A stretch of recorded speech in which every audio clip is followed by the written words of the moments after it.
Oh, Sid, is this about the helm? Yes. Mid said I should speak with you. I'll show you the plans then. Here you see the mithril engine, in which mithril is burned to generate heat. That heat is then harnessed to produce motive force. Excess heat is dealt with by means of the thermal displacement stack, which disperses it into the surrounding air. Now, were we to rely on thermal plating alone to achieve this effect, the rate of excess heat buildup would far exceed the displacement coefficient of the plating. In other words, the reactor would overheat and eventually explode. This is where the helm comes in. It connects to the plating, you see, and serves as a sort of thermal sink to absorb all that excess energy. Our experiments have shown that fallen ceramics are remarkably thermophilic. They can withstand and absorb levels of heat far above anything we are able to make today. And not only that, they're also waterproof and immune to rust, making them the perfect material for our protective hood. Why, if sea or rainwater were to enter the reactor proper, it would vaporize instantly. The forces produced would tear the ship from stern to... You can stop there. I understand. Mid said we might be able to use parts of a fallen ruin. Where would I find it? Ah, yes. It's in Lorbert's Pass, near Lostwing. The thing is, well, I probably should have arranged to have the pieces we need brought here sooner. You see, a certain unwanted visitor has taken up residence there. It's no longer a matter of just walking in and taking them. It's, going to be considerably more dangerous than that. I see. Then I suppose I'd better deal with this unwanted visitor for you. Would that help? Oh, very much. Thank you, Sid. I'll gather my team and head there right away. We'll meet you outside the ruins.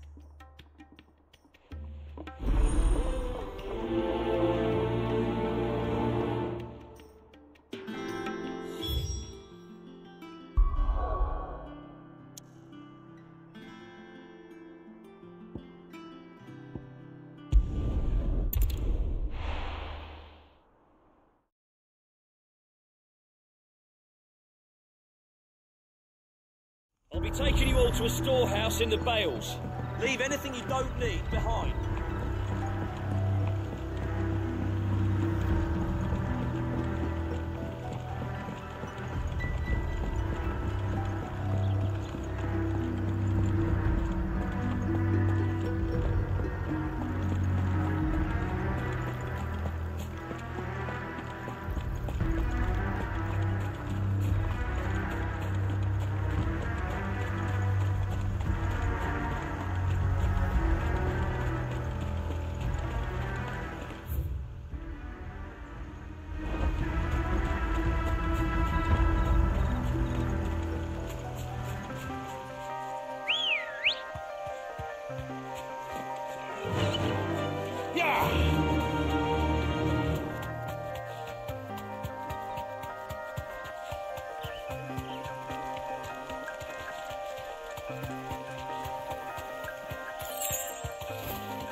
Oh, there you are, Sid. Thanks so much for coming. The, ruins are just over there, as is the creature I told you about, I'd imagine. Would you mind? Of course. I'll be right back.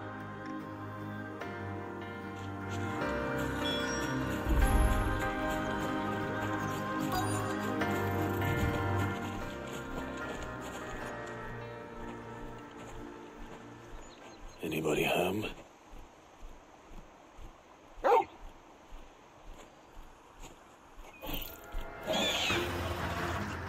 This must be our unwanted visitor. Time to go. Go, Corporal! Go, Corporal! Over here!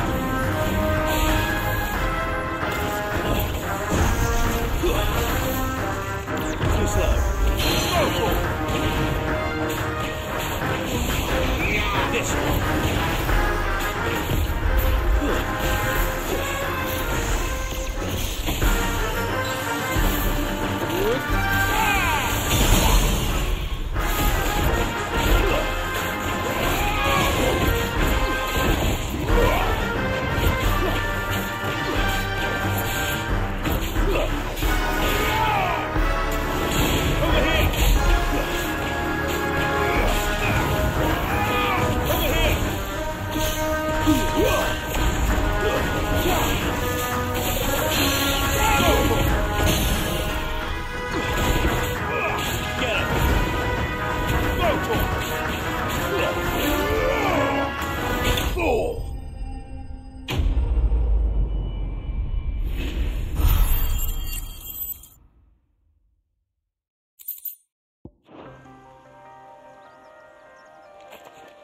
The things I do for you, Mid.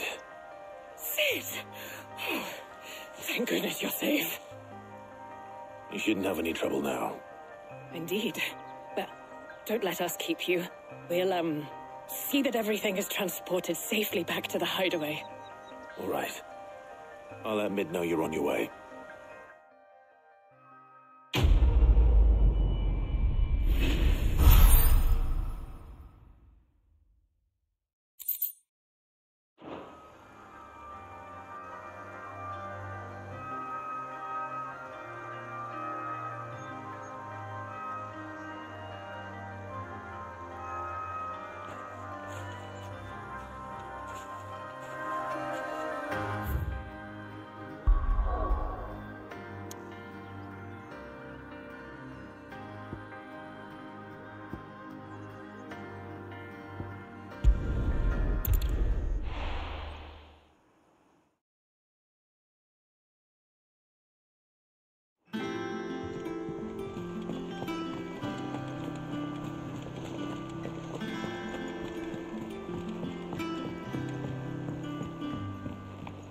We're seeing troops amassing at every border post.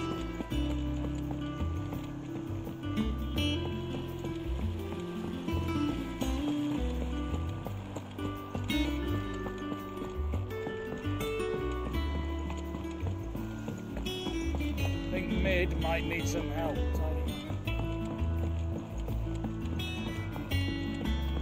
If I don't come up with something soon. Mid. Helena has recovered the material for the helm. She'll be along shortly. Excellent. Another job well done. And just one remaining. Right, the shielding. This one's a bit of a bugger. How so? The plating's enough to stop the engines going pop, but those things will still be spitting out enough fire to set the rest of the ship ablaze. Which is why you need proper shielding. A prison for the dragon's breath that's blazing away inside. I thought a triple thick layer of tempered steel might do it.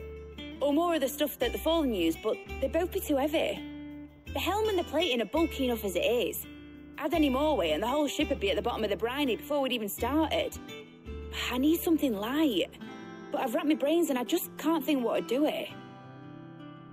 Well, if I were in need of obscure knowledge, I know whose counsel I would seek. Harpocrates. Tomes? Yeah, well, I'd thought of that, obviously. I've got all the details written down here. Can you take this to him, see what he makes of it? Right away.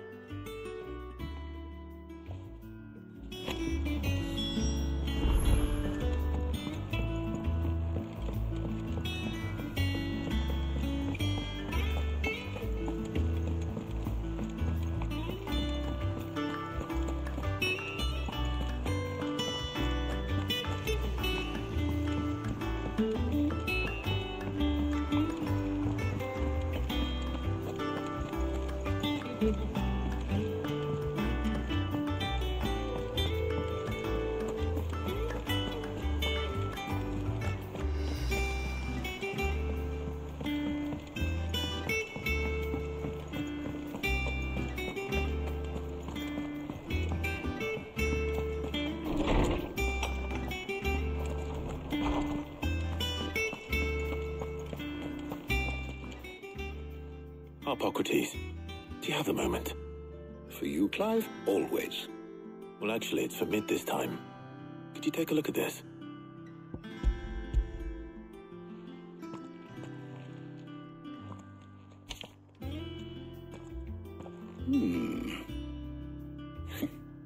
Shielding for a mithril engine. Whatever will that girl think of next? And what are these notes around the edges? She has some specific requirements for the materials. The shielding needs to be able to resist extreme heat on the inside, and yet remain cool enough on the outside not to set the ship alight, while also being light enough not to sink it. As you can imagine, she's struggling to find anything that meets her needs. I see. I wondered if you might know of a solution, or if you might be able to search the records for one. Perhaps it is not a different material she requires, but a different approach. What do you mean? Consider the lake we have made our home. Its blighted waters eat away far more quickly than fresh water or even brine, at timber and steel alike. And yet, we have made a home here from those very materials nonetheless. We have. But Bardolph must varnish every board twice over to keep it from rotting. And Obelus complains that without a constant supply of pitch. I see. Early Gregorian histories speak of a preparation known as moon dew. It is said to be able to resist even the most ferocious flames. Before the dragoons tamed the worms and wyverns of the realm, nobles would daub their castle walls with it in order to guard against dragonfire. So if we could recreate it... It might be applied to some material or other in order to provide the protection Mid requires. As to how best to apply it and to what material, perhaps Bardolph and Obelus might be of assistance. I shall speak to them and see what wisdom they might have to offer.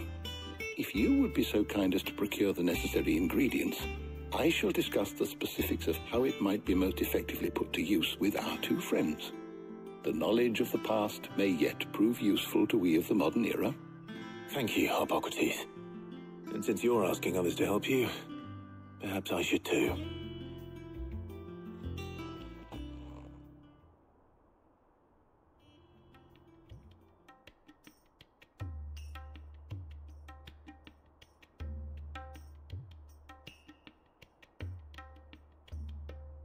So you need a hand, do you?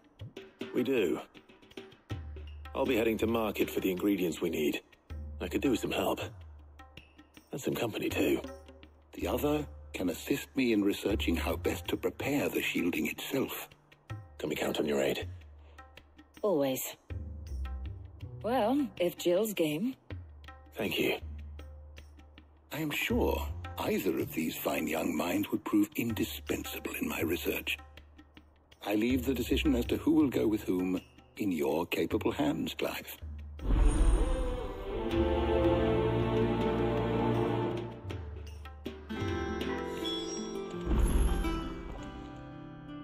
So, Clive, have you made your decision? Who will accompany you on your little excursion? Very well. So then, what do we need to find? I have taken the liberty of preparing a list. Here. White chocobo eggs. Pepio nuts. Are you sure this list is right? Everything on here seems very edible. I would have thought the ingredients would be a little more exotic. Though these items may seem mundane, they have potent effects that are rarely exploited, effects for which they were once highly prized. So much so, in fact, that they were harvested almost to extinction, hence moon dews having fallen from favor. Now, of course, they can be obtained with ease. You should be able to find everything you need at the market in Northreach. Is that so? I've been meaning to visit Northreach anyway. I'll set out now. Join me there when you're ready. I will. Until then. You two enjoy yourselves. You too, Talia.